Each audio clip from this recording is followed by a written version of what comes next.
왔든가. 아멘. 할렐루야. 예, 종려주일 예배에 오신 여러분들을 진심으로 환영하고 축복합니다. 우리 서로 바라보면서 이렇게 인사해 볼까요? 이제 보여진 화면처럼 끝까지 믿음으로 승리합시다. 네, 끝까지 믿음으로 승리하길 바랍니다. 자, 여러분, 오늘은 종려주일이죠. 종려주일. 이 종려주일은 이제 예수님께서 십자가의 고난에 이제 들어가는 그 시작점이다 생각할 수 있어요. 그래서 당시 우리 예수님께서 예루살렘에 입성하실 때 무엇을 타고 가셨죠? 나귀인데 새끼 나귀를 타고 입성하십니다. 자, 그때 수많은 사람들이 종려나무를 흔들고 그리고 자신의 옷을 길에 깔면서 예수님을 향해서 이렇게 막 외쳤습니다. 오늘 찬송한 것처럼 호산나 다윗의 자손이여 찬송하리로다. 주의 이름으로 오시는 이여 이스라엘의 왕이로소이다. 이렇게 거리의 수많은 사람들은 예수님을 이스라엘의 왕으로 환영하는 걸 볼 수가 있습니다. 자, 하지만 불과 며칠이 지난 후에 그 같은 사람들의 입에서 이런 소리가 나오게 되죠. 어떻게 예수님을 향해서 외칩니까? 십자가에 못 박으라. 바라바는 풀어주고 저 예수를 십자가에 처형하라. 이렇게 완전히 그들의 같은 입에서 나오는 말이 바뀌는 것을 볼 수가 있다는 것이죠. 여러분, 바로 이것이 인간의 모습입니다. 환호하다가 돌아서는 것이 인간이죠. 기대하다가 실망하는 것이 인간입니다. 잘 따라가다가 배신하는 것이 바로 인간의 모습이라는 겁니다. 그래서 종려주일은 단순한 기쁨의 날이 아니라 내 신앙의 진짜 모습이 드러나는 날이라는 것을 우리는 깨달아야 한다는 것입니다. 그러므로 오늘 우리는 우리 스스로에게 이렇게 질문해야 할 것입니다. 그렇다면 과연 나는 어떤 신앙의 사람인가? 상황이 좋을 때만 따르는가? 아니면 끝까지 주님과 함께 주님의 길을 따라가고 있는가? 오늘 우리가 말씀을 통해서 그 답을 좀 발견했으면 좋겠습니다. 저 또한 여러분들까지 오늘 말씀을 통해서, 오늘 예수님의 하시는 그 모든 말씀을 통해서 과연 나의 위치, 나의 지금 신앙의 모습이 어떠한지 잘 발견하시기를 주님의 이름으로 축원을 드리겠습니다. 자, 이제 본문의 말씀을 한번 가보겠습니다. 오늘 본문 말씀은 예수님께서 겟세마네 동산에서 기도하시는 장면이죠. 여러분, 이 겟세마네 동산은 단순한 기도의 장소가 아닙니다. 바로 이곳은 예수님께서 이제 십자가에서 내가 죽겠노라, 이것을 결정하신 장소라는 것입니다. 우리는 보통 예수님의 고통을 말할 때 어떤 생각을 많이 합니까? 그냥 이 십자가상에 매달리신, 그리고 여기에서 예수님께서 피 흘리시고 정말 엄청난 고통을 당하시는 어떤 그런 모습만 생각할 수 있는데, 사실 진짜 고통, 진짜 싸움은 바로 이곳 겟세마네에서 시작된 것입니다. 여러분, 지금 예수님의 마음이 어떨 것 같습니까? 예수님은 하나님이시죠. 믿으십니까? 그래요. 예수님은 하나님이십니다. 그렇기 때문에 아무런 어려움도 없고 두려움도 없고 고민도 없을 것 같은 생각을 할 수가 있다는 것이죠. 그러나 우리 예수님은 그러지 않았어요. 오늘 화면에 나와 있는 37절, 38절에 보니까 이렇게 나왔습니다. 함께 화면을 보면서 읽어볼까요? 시작. 고민하고 슬퍼하사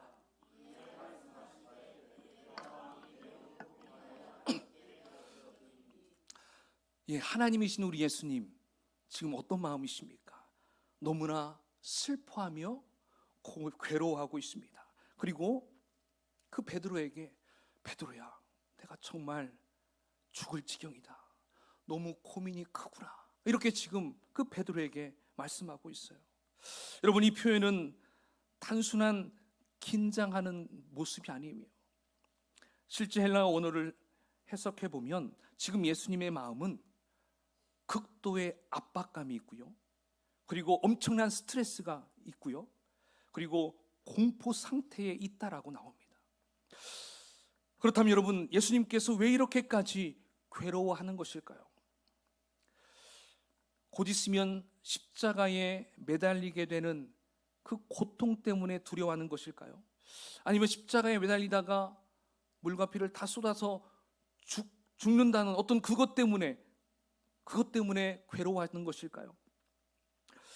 사실 실제 예수님은 완벽한 하나님이시면서 또 완벽한 인간이기 때문에 그러한 육체적인 고통 당하는 것 충분히 괴로워할 수 있어요. 우리가 당하는 고통 예수님도 똑같이 100% 똑같이 당하시는 거예요. 아파요. 예, 배도 아프시고요. 머리도 아플 수 있고요. 예, 피곤하면 자야 됩니다. 우리 예수님도. 왜? 똑같이 인간이기 때문에. 자, 그렇다면 그것 때문에 이렇게 괴로워하는 것일까? 근데 여러분, 우리 예수님께서 괴로워하는 것은 이러한 육체적인 부분보다 더 큰 이유가 있다는 것을 알아야 돼요. 바로 그것은 영적인 부분 때문에 그래요. 여러분, 우리 예수님은 죄가 있을까요? 없을까요? 전혀 없습니다. 그렇지만 곧 있으면 어떤 몸이 되는 것이죠? 바로 세상의 모든 죄를 짊어지셔야 하는 분이 우리 예수님입니다. 현재 믿지 않는 사람들의 죄를 짊어져야 돼요. 그리고 현재 믿고 있는 저와 여러분들의 죄를 또한 짊어지셔야 됩니다. 그것뿐만이 아니에요. 예수님이 활동하셨었을 그때 그 이전 과거의 사람, 예수님 당시에 수많은 사람들, 모든 인류겠죠. 그리고 예수님이 떠나가신 이후에 지금까지의 모든 사람, 그러니까 과거, 현재, 미래의 모든 사람들의 죄를 다 떠안고 짊어지시고 십자가에 매달리시는 것입니다. 자, 여러분, 또 한 가지 질문해 볼게요. 여러분, 우리가 하나님을 만나려면 죄가 있으면 만날 수 있습니까? 없습니까? 만날 수 없어요. 죄가 없어야 하나님을 볼 수 있어요. 거룩해야만 하나님을 만날 수 있다는 것이죠. 자, 그런데 우리 예수님께서 십자가에 달려신 그때, 바로 그때는 우리 예수님은 어떤 몸이 될까요? 바로 죄악 덩어리의 몸이 되는 거예요. 십자가상에 있을 때는 예수님의 몸은 죄가 없는 분이 아니에요. 이 세상에서 가장 많은 죄를 짊어지고 있는 죄악 덩어리이신 분이 바로 우리 예수님이라는 거예요. 자, 그렇게 되면 우리 예수님은 하나님과의 관계가 어떻게 되는 것일까요? 계속 아버지와 아들 관계가 계속 이루어지는 것일까요? 아니에요. 십자가상에 있는 상황에서는 하나님 아버지와 본인과의 그 부자지간의 관계가 완전히 단절돼 버리는 그 시점이라는 것이죠. 그래서 여러분, 우리가 사복음서의 말씀에 보면 십자가상에서 우리 예수님이 하나님을 부르실 때 뭐라고 부르죠? 엘리 엘리 라마 사박다니. 엘리가 뭐예요? 하나님. 하나님. 여러분, 사복음서를 전부 뒤져보세요. 평상시 때 다른 곳에서는 하나님을 뭐라고 부르시죠? 아버지. 아버지라고만 불러요. 왜? 아버지니까. 내 아버지니까 아버지라고 불러요. 근데 십자가 있는 상황에서는 아버지라고 일절하지 못해요. 왜? 자기는 죄악 덩어리니까. 그래서 하나님과 아들의 관계, 이건 이제 단절돼 버렸기 때문에 그 상황에서는 하나님이라고 부르게 되는 걸 볼 수가 있습니다. 그러니까 여러분, 우리 예수님에게 있어서 가장 고통스러운 것은 양손과 두 발에 못 박히는 것 때문이 아니에요. 채찍에 맞는 것 때문이 아니에요. 바로 아버지와의 관계가 끊어져 버린다는 것 때문에 가장 두렵고 가장 고통스러웠던 것입니다. 그래서 예수님의 그러한 마음을 잘 표출한 부분이 39절 앞부분에 나와 있어요. 자, 그 마음을 예수님은 이렇게 하나님 앞에 기도하고 있는 걸 볼 수 있어요. 우리 마태복음 26장 39절, 자, 함께 화면 보면서 읽어볼까요? 시작.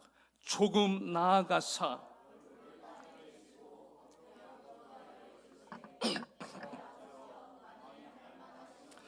이 잔을 내게서 지나가게 하옵소서. 아멘. 여러분, 이 기도가 놀랍지 않습니까? 예수님도 피하고 싶다라고 기도하셨어요. 여러분, 예수님의 이 기도는 믿음이 없는 기도가 아닙니다. 오히려 가장 건강한 기도라고 볼 수 있어요. 왜냐하면 예수님께서는 하나님 앞에 자신의 감정을 하나도 숨기지 않기 때문에 그래요. 여러분, 우리는 기도할 때 좀 자주 이렇게 생각할 때가 있을 것입니다. 이런 기도 해도 되나? 그죠? 이건 믿음이 전혀 없는 기도 같은데 내가 이걸 하나님께 기도를 해도 괜찮을 것인가? 좀 어때요? 가끔씩 이러한 좀 생각을 하면서 기도를 할 때가 있다는 거예요. 근데 여러분, 그런 식으로 우리가 생각할 필요가 없다는 것입니다. 왜요? 우리 예수님도 지금 그렇게 기도하기 때문에 그래요. 자신의 마음을 그대로 솔직히 얘기해요. 이때는 아버지예요. 아버지, 너무 괴롭습니다. 아버지, 너무 힘듭니다. 아버지, 떠나고 싶습니다. 저 십자가 안 지면 안 되겠습니까? 저 십자가 지면 주님과 아버지와 나의 관계가 끊어지는데, 엄청난 고통이 나에게 몰려오는데 저걸 내가 꼭 져야 되겠습니까? 지금 이러한 마음으로 아버지 되신 하나님께 기도하고 있다는 것이에요. 여러분, 그렇지만 여기에만 머물러 있으면 또 안 될 것이에요. 더 중요한 것이 있어요. 그것이 뭐냐면 바로 기도의 결론을 어떻게 마무리 짓느냐. 기도의 시작은 이렇게 내 감정을 솔직하게 주님께 내비치고 말을 할 수 있습니다. 그러나 기도의 결론을 내가 어떻게 맺을 것인가, 이게 더 중요하다는 것입니다. 그래서 우리 예수님의 기도를 보면 가장 중요한 단어가 하나 나옵니다. 우리 39절 하반절에 보면 그 접속사 하나가 탁 나오죠. 자, 뭘로 시작합니까? 그러나 but. 자, 우리 39절 함께 읽어볼까요? 시작. 그러나 나의 원대로 마옵시고 아버지의 원대로 하옵소서 하시고. 아멘. 그렇습니다. 여러분, 바로 이 그러나가 진짜 신앙인 것입니다. 나의 감정은 있지만 내가 따르기를 선택하는 것, 내 생각도 있지만 내가 따르기로 결정하는 것, 바로 이것이 기도라는 것입니다. 여러분, 기도는 하나님을 설득하는 시간이 아니에요. 기도는 내 뜻을 내려놓고 하나님의 뜻에 맞춰지는 시간인 줄 믿습니다. 할렐루야. 그래서 기도 응답은 단번에 받을 수 있기가 어려워요. 한 번에 딱 받아버려야지. 여러분, 이건 욕심입니다. 우리 예수님께서도 아버지 앞에 나아가 기도하실 때 한 번에 응답받지 않았어요. 계속 반복적으로 기도하심을 볼 수 있어요. 몇 번 기도했나요? 오늘 본문에 보니까 3번을 기도했어요. 1번, 2번, 3번째 자신의 뜻을 내려놓는 걸 볼 수 있습니다. 여러분, 왜 3번일까요? 왜 3번? 바로 복종이라는 것은 한 번에 완성되지 않기 때문에 그래요. 우리도 그렇습니다. 한 번 기도했다고 마음이 잘 정리되던가요? 잘 안 되죠. 한 번 결단했다고 믿음이 흔들리지 않던가요? 아니에요. 또 흔들립니다. 그러니까 기도 한 번으로는 정리가 안 되고요, 믿음도 흔들린 것입니다. 그래서 기도는 어떻게 해야 될까요? 반복적으로 기도하는 것이 너무나 중요해요. 언제까지? 바로 내 마음이 하나님의 뜻과 일치될 때까지, 일치돼서 내 마음의 평강이 쫙 찾아올 때까지, 바로 그때까지 우리는 계속 기도해야 한다는 것입니다. 여러분, 지금 예수님께서 하시는 이 기도의 강도, 이 기도의 세기는 어느 정도였을까요? 오늘 본문에는 나오지 않지만 다른 복음서에 보면 이 부분에 대해서 잘 나오는 부분이 있어요. 누가복음 22장 44절입니다. 함께 읽어볼까요? 시작.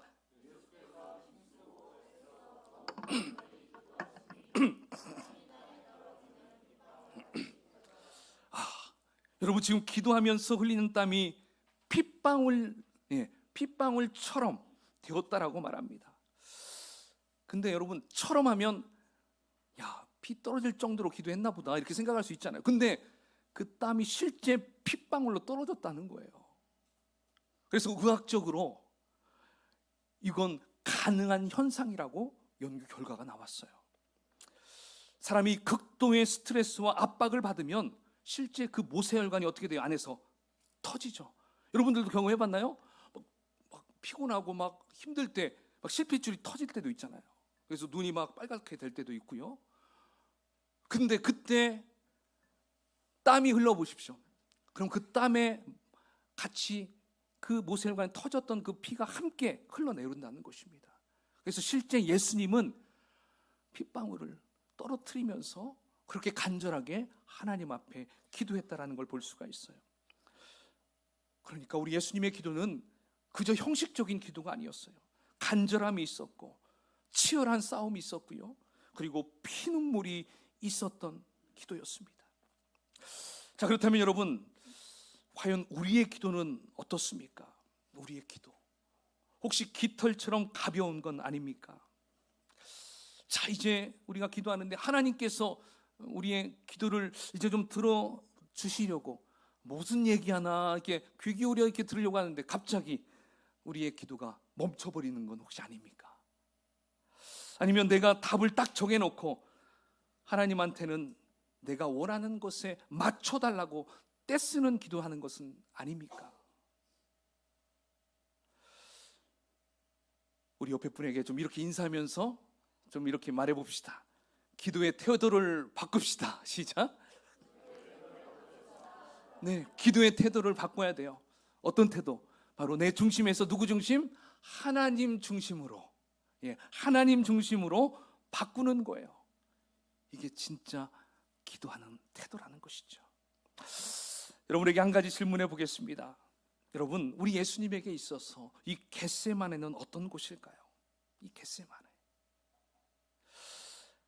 바로 이 겟세마네, 우리 예수님의 겟세마네는 자신의 뜻을 내려놓은 장소입니다. 그리고 하나님의 뜻을 따르기로 결정한 곳입니다. 그래서 이곳 겟세마네는 바로 우리 예수님이 하나님의 말씀에 철저히 복종하신 복종의 장소인 줄 믿습니다. 여러분, 우리는 순종과 복종 참 많이 이야기를 듣습니다. 그렇다면 과연 순종과 복종의 차이는 무엇일까? 제가 예전에 몇 번씩 말씀도 드렸지만 이 순종은요, 내 뜻과 맞으면 그거에 대해서 따라하는 것을 순종이라고 말할 수 있어요. 그래서 순종은 뭐가 전제가 돼야 됩니까? 우리 주님이라고 한다면 우리 주님과 내 뜻이 맞으면 주님 좋습니다, 오케이 따르겠습니다, 이게 순종이라고 할 수 있어요.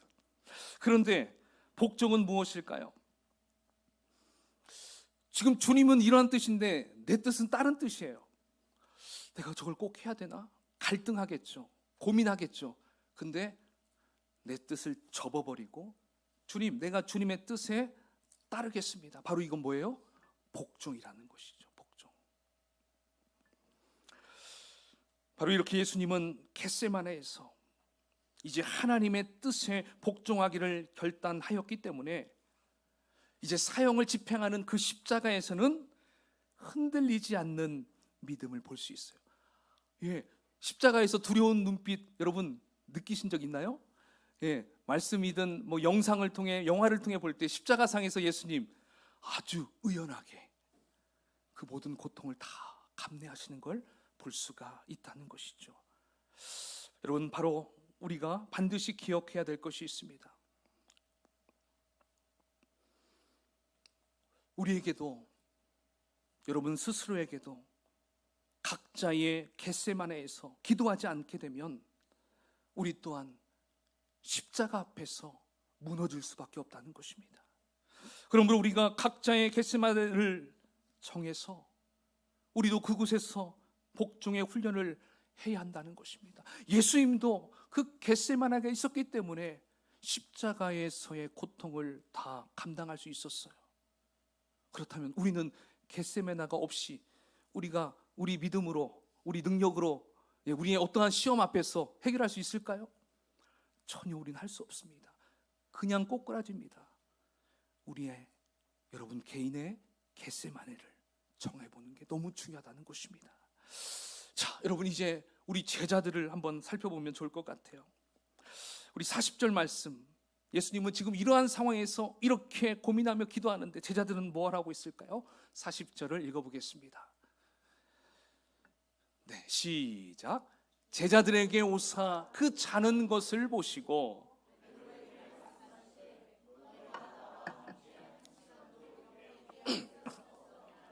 자, 우리 예수님은 땀방울이 빗방울이 되도록 기도하면서 하나님과의 그 기도의 시간을 갖고 나서 제자들에게 오니까 어떻습니까? 제자들은 다 자고 있습니다. 여러분 지금 이 상황이 어떤 상황입니까? 이 제자들 자신들의 스승님이 죽음을 앞두고 있는 상황이에요. 가장 중요한 순간입니다. 가장 깨어 있어야 될 시간입니다. 그런데 그 제자들은 자고 있습니다. 그래서 예수님은 말씀하시는 거예요. 너희가 나와 함께 1시간도 이렇게 깨어 있을 수 없더냐. 여러분 지금 제자들이 잠을 자는 것은 단순히 피곤해서 자는 것이 아니에요. 바로 영적으로 둔했기 때문에, 영적으로 둔해졌기 때문에 이들은 그저 잠을 자고 있는 것입니다. 지금 그 상황이 어떤 상황인지 전혀 이들은 분간하고 잊지 못하고 있다는 거예요. 여러분 예수님의 이 말씀이 제자들에게만 하는 것 같습니까? 아닙니다.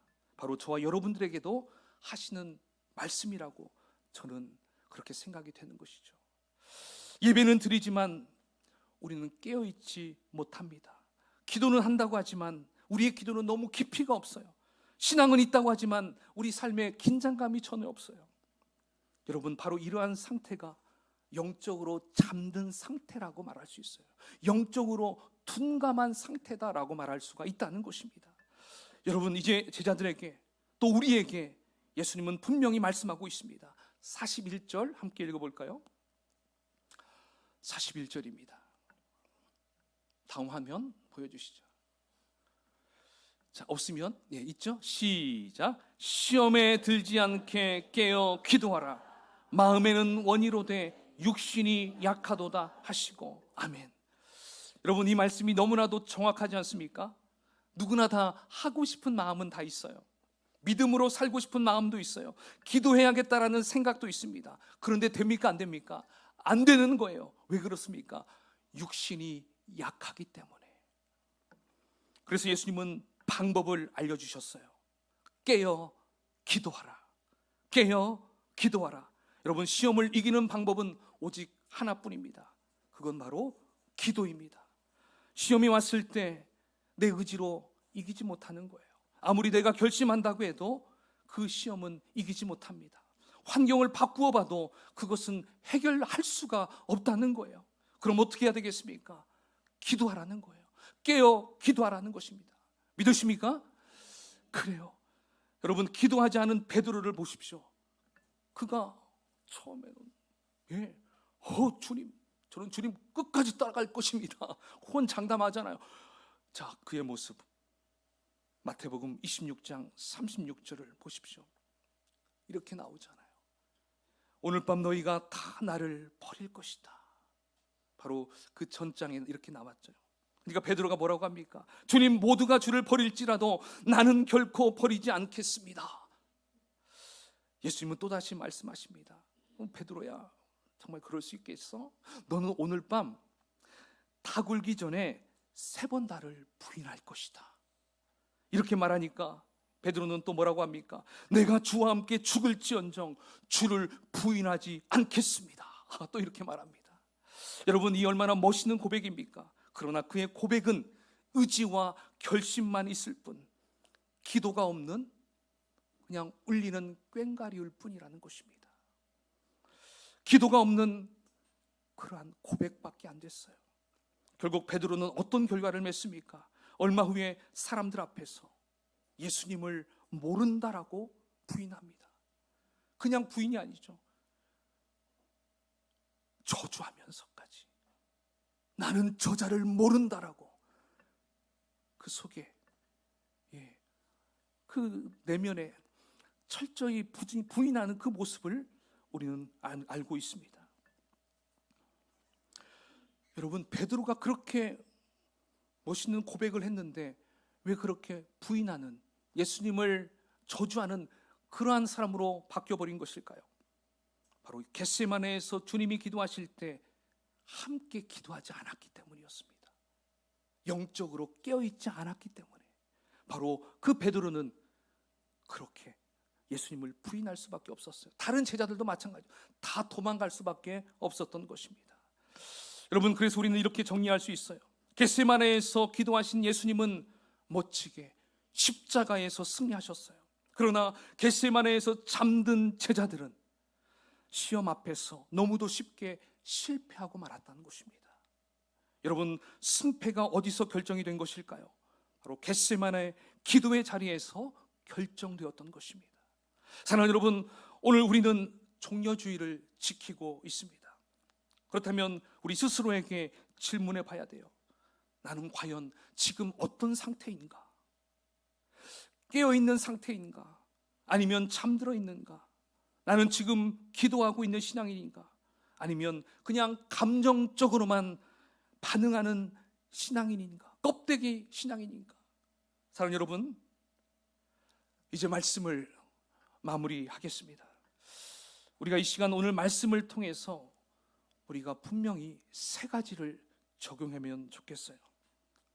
그 첫 번째는 잘 적어주시죠. 그러나의 신앙을 선택합시다. 그러나.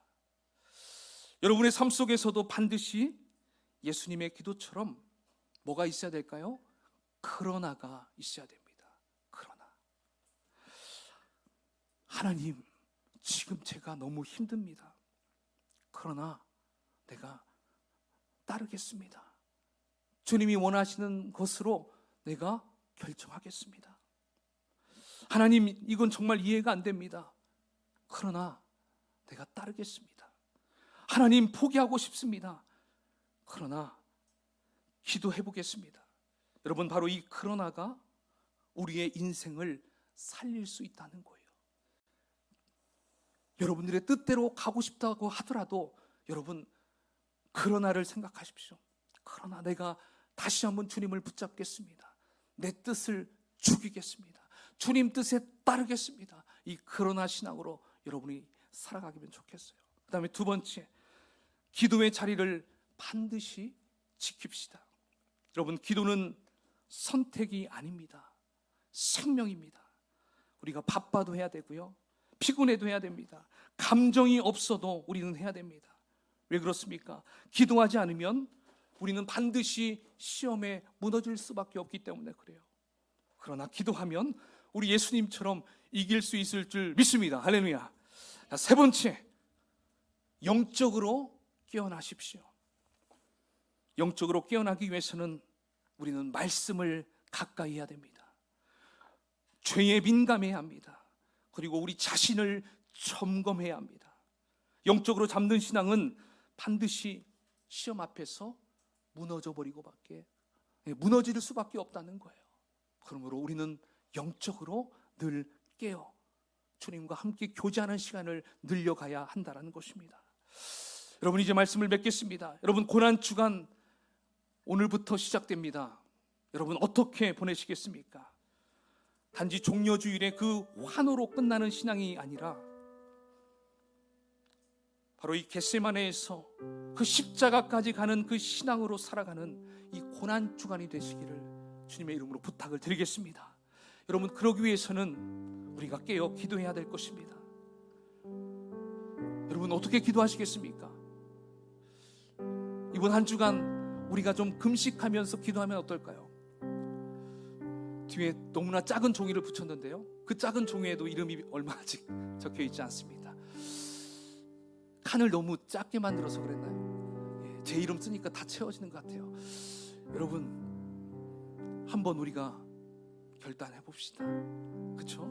예수님은 겟세마네에서 그렇게 기도하셨는데, 여러분, 우리는 배부르게 일주일 동안 또 행복하게 지내면 안 되겠잖아요. 우리가 한 끼를 금식해 봅시다.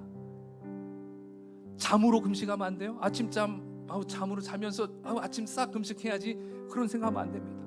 여러분, 정말 주님의 마음을 가지고 하나님 앞에 기도하였던 우리 예수님의 마음을, 그 심정을 좀 우리가 헤아리면서 우리가 한 끼를 금식해 봅시다. 한 끼는 부족합니다. 저는 하루를 금식하겠습니다. 좋습니다. 하루를 금식해도 좋아요. 이 마음을 하나님이 기뻐 받으실 거예요. 우리가 이 한 주간을, 그리고 새벽에 나와서 기도하는 것입니다. 1년 365일 가운데 우리가 기도를 많이 못하잖아요. 그러나 이 고난주간 이 새벽을 사수하여 좀 일찍 주무시면 됩니다. 새벽 6시 우리가 기도하면서 주님의 고난에 또 동참하는 그러한 시간을 우리가 가져보면 좋겠어요. 우리의 겟세마네가 여러분의 가정이 되면 좋겠고요, 이곳 조이풀 예배당이 되면 좋겠습니다. 여러분, 그러한 결단으로, 우리가 그러한 마음으로 올 한 주 이 고난주간을 우리 은혜롭게, 그리고 승리하는 이 고난의 주간이 되기를 예수님의 이름으로 축원을 드리겠습니다. 아멘. 여러분, 이 시간 주님이 주시는 마음